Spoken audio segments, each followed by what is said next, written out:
അർജുനായിട്ടുള്ള തിരച്ചിൽ നടക്കുന്നുവെന്നും അതിൽ നാവികസേന ഇപ്പോഴും പ്രതീക്ഷയോടുകൂടി തന്നെ പ്രതീക്ഷ കൈവിടാതെ ഓരോരോ മേഖലകൾ തിരിച്ച് തിരച്ചിൽ നടത്തിക്കൊണ്ടിരിക്കുകയാണ്. ചില പ്രദേശങ്ങൾ മാർക്ക് ചെയ്യുകയും അവിടെ അവശിഷ്ടങ്ങളൊന്നും കണ്ടെത്താനില്ല എന്ന് തീർച്ചപ്പെടുത്തിയ ശേഷം അടുത്ത മേഖലയിലേക്ക് പോകുന്നു. അങ്ങനെയാണ് ഈ തിരച്ചിൽ എല്ലാ ഇടങ്ങളിലേക്കും എത്തിക്കുന്നത് എന്നുമാണ് defence PRO commander Athul Pillai നമ്മളോട് സംസാരിച്ചത്. ഈ ശ്രീ സുഭാഷ് ചന്ദ്രബോസ് സാർ ഇപ്പോൾ നമ്മളോടൊപ്പമുണ്ട്. ശ്രീ സുഭാഷ് ചന്ദ്രബോസ്, ഞാൻ ഡിഫൻസ് PROയുമായി സംസാരിച്ചത് താങ്കൾ കേട്ടല്ലോ. എനിക്ക് തോന്നുന്നു ചില പ്രേക്ഷകരൊക്കെ കമൻറ്റുകളായി പറയുന്നുണ്ടായിരുന്നു അസംബന്ധമായ ചോദ്യങ്ങളൊക്കെയാണ് ചോദിക്കുന്നതെന്ന്. പക്ഷേ ഞാൻ മനസ്സിലാക്കുന്നത് ഈ ചോദ്യങ്ങളിൽ നിന്ന് നേവിക്ക് ഇപ്പോഴും കൃത്യതയോടുകൂടി ഒരു വിവരം പറയാൻ കഴിയുന്നില്ല എന്നാണ്. താങ്കൾ എന്താണ് മനസ്സിലാക്കിയത്? അല്ല, എനിക്ക് മനസ്സിലാവാത്തൊരു ചോദ്യം ഞാൻ അതുൽ പിള്ളയോട് ചോദിക്കണമെന്ന് പറഞ്ഞ് ഞാൻ ശ്രീ ഗോപീഷിനോട് ഞാൻ പറഞ്ഞ, പക്ഷേ നമ്മൾ തമ്മിൽ കമ്മ്യൂണിക്കേഷൻ ഗ്യാപ്പായിപ്പോയി. എനിക്ക് മനസ്സിലാവാത്തൊരു ചോദ്യം വീണ്ടും എനിക്ക് അന്നേ മനസ്സിലാവുന്നില്ല, ഇപ്പോഴും മനസ്സിലാവുന്നില്ല. ഈ പുഴയുടെ ഒറിജിനൽ ആഴം എത്ര? അത് ഈ ലോറി കിടക്കുന്ന സ്ഥലമല്ല, കിടക്കുന്നു എന്ന് പറയുന്ന സ്ഥലമല്ല ഞാൻ പറയുന്നത്. അതിൻ്റെ അപ്പുറത്തും ഇപ്പുറത്തുള്ള പുഴയുടെ ആഴം എത്ര? അത്ര ആഴമുള്ള ആ ഒരു ലോറി നേരെയോ തല തിരിഞ്ഞോ പുഴയ്ക്കടിയിൽ പോയി അത് കംപ്ലീറ്റ് മൂടി, അതിൻ്റെ മുകളിൽ ഒരുപാട് ഡെബ്രീസ് വന്ന് മൂടി ആളിന് താഴോട്ട് പോകാൻ പറ്റാത്ത അത്രയും ആഴം ഈ പുഴയ്ക്കുണ്ടോ? അതോ ഇവിടെ ചുഴിയുണ്ടോ? ഇത് വീണ സ്ഥലമെന്ന് പറയുന്നിടത്ത് ചുഴിയുണ്ടോ? വലിയ ആഴത്തിലുള്ള ചുഴി ഉണ്ടെങ്കിലല്ലേ പറ്റുള്ളൂ. ഒരു ലോറി അങ്ങ് താഴെ പോയി അതിൻ്റെ മുകളിൽ മണ്ണെല്ലാം നിറഞ്ഞ് ഡെബ്രീസ് നിറഞ്ഞ് നിൽക്കാൻ. ഒന്നാമത്തെ ചോദ്യം. അങ്ങനെ ഉണ്ടെങ്കിൽ, അങ്ങനെ ലോറി താഴെ പോയി ഡെബ്രീസ് അതിൻ്റെ മുകളിൽ വന്നു, അതായത് കല്ലും മണ്ണൊക്കെ അതിൻ്റെ മുകളിൽ വന്ന് നിറഞ്ഞ് കിടക്കുകയാണ്, അതായത് പുഴയുടെ അടിത്തട്ടിൽ, പുഴയുടെ മുകളിലല്ല അടിത്തട്ടിൽ നിറഞ്ഞ് കിടക്കുകയാണ്. അങ്ങനെ നടന്നാൽ ഈ മാൽപ്പാപ്പ ഇറങ്ങി ആരെ കണ്ടുപിടിക്കാനാണ് ഈ നീന്തുന്നത്? എന്തിനാണ് അദ്ദേഹത്തിന് പാവപ്പെട്ടവനായിട്ട് നീന്തിക്കുന്നത്? വലിയ ഗൗരവമായി ഇവർ ഹോംവർക്ക് ചെയ്യണം. കരയിലെ അടുത്താണ്, കരയുടെ അടുത്തുള്ള മണ്ണിൻ്റെ അടിയിലാണ് കിടക്കുന്നതെങ്കിൽ ഡെബ്രീസ് മാറ്റിയേ പറ്റൂ. നമ്പർ 1. കരയുടെ അടുത്തുള്ള കരയുടെ അടുത്ത് ലോറി വീഴുകയും ലോറിയിലുണ്ടായിരുന്ന ആ ലോറിയുടെയോ, ഇനി മനാഫ് ഒരു കാര്യം പറഞ്ഞു, ഈ ലോറിയുടെ പാർട്ടല്ല, ലോഹ പാർട്ടല്ല എന്ന് പറയുന്നു. അപ്പം ഇനി വേറെ ഏതെങ്കിലും വാഹനം കരയിലുണ്ടായിരുന്നോ? അതും അറിഞ്ഞൂടല്ലോ. അങ്ങനെ ഇതിൻ്റെ ആണെങ്കിലോ വേറെ ഏതെങ്കിലും വാഹനത്തിൻ്റെ ആണെങ്കിലോ അത് താഴേക്ക് പോയപ്പോൾ അതും കുറച്ച് തടിക്കഷ്ണവും ഇത് മറിഞ്ഞ കൂട്ടത്തിൽ കുറച്ച് തടികളും അത് കെട്ടിയിരുന്ന കയറ് മാത്രമാണോ പുഴയിലേക്ക് പോയത്? അത് ചിലപ്പോൾ മുകൾ ഭാഗത്ത് കിടക്കാം.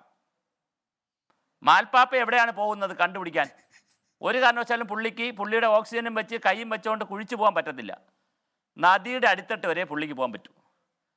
ഇത് നദിയുടെ അടിത്തട്ടിലാണ് ലോറി കിടക്കുന്നതെങ്കിൽ ലോറി മുകളിലോട്ടും കൂടെ കാണണം, ലോറിയുടെ പാർട്ട്. ഞാൻ ലോജിക്കലായിട്ടാണ് പറയുന്നത്. ഇത് പ്രൊഫഷണലായി ചിന്തിച്ചാലേ കാര്യങ്ങൾ ചുമ്മാ കൊണ്ടുപോകാൻ പറ്റുള്ളൂ.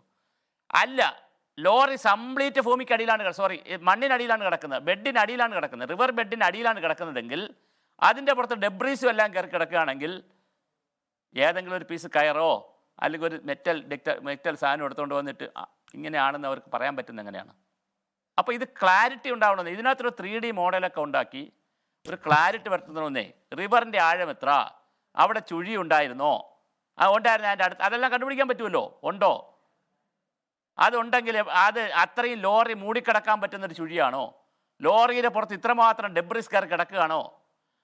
നമ്മുടെ മാൽപ്പാപ്പ എന്നെ പറയുന്നത് എന്താണ്? ഒരുപാട് തടിയും മണ്ണലും ഒക്കെ കയറി കിടക്കുകയാണെന്നാണ് മോളിൽ. അതിൻ്റെ അടിയിൽ ലോറി ഉണ്ടെന്നാണ് പറയുന്നത്. അതങ്ങനെ ഒരു അസംഷൻ അല്ലേ? അങ്ങനെയാണെങ്കിൽ മാൽപ്പാപ്പ നീന്തിയത് കൊണ്ട് ഇത് കണ്ടുപിടിക്കാൻ പറ്റുമോ? മാൽപ്പാപ്പ നീന്തിയത് കണ്ടുപിടിക്കാൻ പറ്റുന്നതാണ്. അദ്ദേഹം നല്ല വിദഗ്ധനാണ്. അതായത് അസംഷൻ അല്ലേ എന്ന് താങ്കൾ ചോദിച്ചാൽ അസംഷൻ ആണ്, അതായത് അനുമാനങ്ങളാണ്, പൂർണ്ണമായും അനുമാനങ്ങളിലാണ് ഈ തിരച്ചിലെന്ന് ഈ ഡിഫൻസ് PRO തന്നെ നമ്മളോട് സമ്മതിക്കുന്നുണ്ട്. അദ്ദേഹം പറയുന്നത് ഇപ്പൊ നിങ്ങൾക്ക് കൃത്യമായിട്ട് സ്പോട്ട് ഉണ്ടെങ്കിൽ അവിടെ അങ്ങ് തിരഞ്ഞാൽ പോരെ, അതില്ല. അതുകൊണ്ട് ഞങ്ങൾ ഓരോരോ പ്രദേശങ്ങൾ മാർക്ക് ചെയ്ത് അവിടെ ലോറി ഉണ്ടോ ഇല്ലയോ എന്ന വിവരം റൂൾ ഔട്ട് ചെയ്യുകയാണ്. എന്നിട്ട് ഓരോരോ പ്രദേശങ്ങൾ തിരയുകയാണ്. അദ്ദേഹം വളരെ ക്ലിയർ ആയിട്ട് പറഞ്ഞു. ഈ പുഴയുടെ ആഴം ചോദിച്ചാൽ ഈ പുഴയുടെ ആഴം ഓരോ സ്ഥലങ്ങളിലും ഓരോ ആഴമാണ്. അതിപ്പോഴായിരുന്നല്ലോ നേരത്തെ പറയുന്നത്. ഈ പുഴയുടെ ആഴം വേരിയബിൾ ആണ്. പക്ഷെ ഒരു പുഴയുടെ ആഴം വേരിയബിൾ ആകുമ്പോൾ ഒരു ലോറി താഴെ പോയി അതിന്റെ മുകളിൽ ഡെബ്രീസ് എല്ലാം കയറി കിടക്കാൻ മാത്രം ആഴമുണ്ടോ പുഴയ്ക്ക്? അല്ല, അതാണല്ലോ, അതായത് അതാണ് അതിലെ ഒരു ക്വസ്റ്റ്യൻ. അതാണ് അതിലെ ഒരു മിനിറ്റ് സാർ, ഞാൻ വരാം. ഹഷ്മി, ഇപ്പോൾ എനിക്ക് തോന്നുന്നു ഇതിനകത്ത് ഇപ്പോൾ ഡിഫൻസ് PRO പറഞ്ഞതിൽ നിന്ന് നമ്മൾ മനസ്സിലാക്കുന്നത് തിരച്ചിൽ ഇന്നുകൊണ്ട് അവസാനിപ്പിക്കാൻ പറ്റുമെന്ന് നമുക്ക് കരുതാൻ വയ്യ. കാരണം ഇന്നിപ്പോൾ കണ്ടെത്താതിരിക്കാം. പക്ഷെ തിരച്ചിൽ ഇനിയും കൂടുതൽ വേണ്ടിവരും. പിന്നെ നാവികസേനയെ സംബന്ധിച്ചോ അല്ലെങ്കിൽ ഈ സംയുക്ത തിരച്ചിൽ നടത്തുന്ന ആളുകളെ സംബന്ധിച്ചോ ഒരു കൃത്യമായ ഒരു വിവരത്തിൻ്റെയോ ബോധ്യത്തിൻ്റെയോ ഒന്നും അടിസ്ഥാനത്തിലല്ല ഇപ്പോഴും തിരച്ചിൽ നടക്കുന്നത്. അവർ ഓരോരോ പ്രദേശങ്ങൾ അങ്ങ് റൂൾ ഔട്ട് ചെയ്ത് മുന്നോട്ട് പോവുകയാണ്. ഏറ്റവും വലിയ തടസ്സം ഈ ചെളിയും മൺകൂനയും അതൊക്കെയാണ്. അപ്പോൾ അത് നീക്കം ചെയ്യുക എന്നുള്ളതാണ്. അങ്ങനെയല്ലേ നമ്മൾ മനസ്സിലാക്കേണ്ടത്? ഉറപ്പായും ആത്യന്തികമായി അത് തന്നെയാണ് പ്രശ്നം. എന്ന് പറഞ്ഞാൽ താഴെ സുഭാഷ് ചന്ദ്രബോസ് സാർ എന്താണ് വേറൊരു ഡയമെൻഷനിൽ പറയുന്നതാണെങ്കിൽ കൂടിയും ഇതിലെ യാഥാർത്ഥ്യം ഇതിന് താഴെ ലോറി ഉണ്ട് എന്ന് സ്ഥിരീകരിക്കുന്നു. ലോറി മാത്രമല്ല, ടാങ്കർ അടക്കമുള്ള കാര്യങ്ങൾ ഉണ്ട് എന്ന് സ്ഥിരീകരിക്കുന്നു.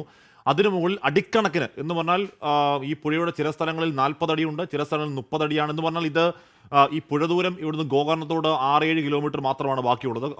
അത് കടലിനോട് ചേരുന്ന ഭാഗമാണ്. അതുകൊണ്ട് തന്നെ ഇത് അഴിമുഖത്തോട് ചേർന്ന ഭാഗം തന്നെയാണ്. അപ്പോൾ സ്വാഭാവികമായി അഴിമുഖത്തോട് ചേരുമ്പോൾ പുഴയ്ക്ക് ആഴം കൂടും എന്ന് പറയാറുണ്ട്, അടിയൊഴുക്ക് കൂടും എന്ന് പറയാറുണ്ട്.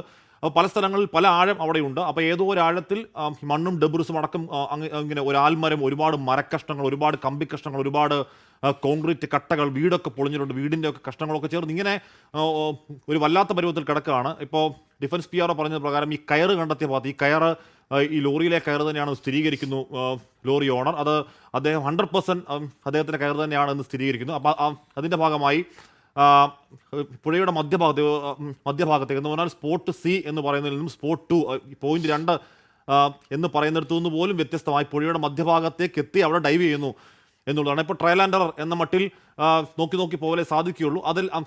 അതല്ലാതെ ഉണ്ടാവണമെങ്കിൽ ഇതിന് താഴെയുള്ള ഈ ഡെബ്രിസ് ഒന്നാകെ മാറ്റണം. അത് മാറ്റണമെങ്കിൽ ഇത് മനുഷ്യസാധ്യമല്ല. ഡൈവർമാർക്കോ ഈശ്വർ മാൽപ്പെ സംഘത്തിനോ ഒന്നും അത് കഴിയുന്നതല്ല. ഒരു പക്ഷേ ആദ്യ ദൗത്യത്തിൻ്റെ സമയത്ത് ആയിരുന്നുവെങ്കിൽ ഒരു പരിധിവരെ അത് കഴിയുമായിരുന്നതിന് കാരണം ഇത് ചെളി രൂപത്തിൽ തന്നെയായിരുന്നു. ഇപ്പോൾ ഈശ്വർ മാൽപ്പെ പറയുന്നത് നേരത്തെ അവിടെ ഇറങ്ങുമ്പോൾ കാല് വെച്ചാൽ കാല് പൂണ്ടുപോകുമായിരുന്നു. ഇപ്പോൾ കാല് വെച്ചാൽ ഒരു തറ പോലെ ഈ മണ്ണിനടിയിൽ ഈ പുഴയ്ക്കടിയിൽ എങ്ങനെയാണ് ഈ ചെളി അത്തരത്തിൽ കട്ടി പ്രാപിക്കുക എന്നാലും നമുക്കറിയില്ല. അതിൻ്റെ സാങ്കേതിക പ്രശ്നം അതിൻ്റെ സാങ്കേതിക വഴി നമുക്കറിയില്ല. പക്ഷേ മാൽപ്പെ പറയുന്നത് ഇപ്പോൾ ഒരു തറ പോലെ അതിൻ്റെ മുകളിൽ പോയി നിൽക്കാം എന്ന് പറഞ്ഞാൽ ഈ ഡെബ്രിസിൻ്റെ ചെളിയുടെ മുകളിൽ പോയി നിൽക്കാൻ കഴിയുന്ന പരുവത്തിൽ അത്രയും കട്ടിയായിരിക്കുന്നു.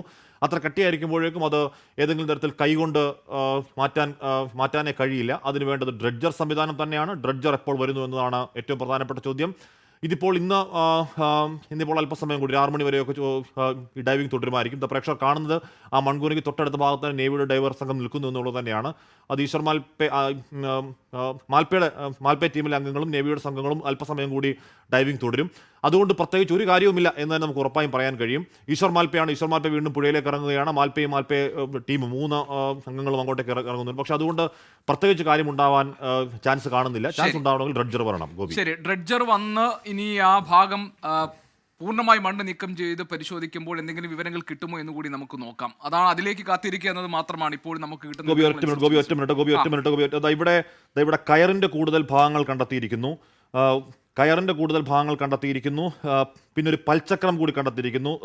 ഒരു പൽചക്രം, അതൊരു പക്ഷേ ലോറിയുടേതാണോ, ഞാൻ അല്പസമയത്ത് പ്രേക്ഷകരെ കാണിക്കാം എന്ന് കരുതുകയാണ്. ഞാൻ അസംബ്ലി സ്ക്രീൻ ഒന്നെടുത്ത് കാണിക്കണം അറിയിക്കുന്നത്. ഇവിടെ ഒരു പൽചക്രവും ഈ കയറിൻ്റെ കൂടുതൽ ഭാഗങ്ങളും കണ്ടെത്തിയിരിക്കുന്നു. അപ്പോൾ ആ മേഖലയിൽ നാവികസേനാംഗങ്ങൾ ഇപ്പോൾ നടത്തിയ പരിശോധനയിൽ നേരത്തെ ആ കയർ കട്ട് ചെയ്ത ഭാഗം നടത്തിയ പരിശോധനയിൽ കയറിൻ്റെ കൂടുതൽ ഭാഗങ്ങൾ കണ്ടെത്തിയിരിക്കുന്നു.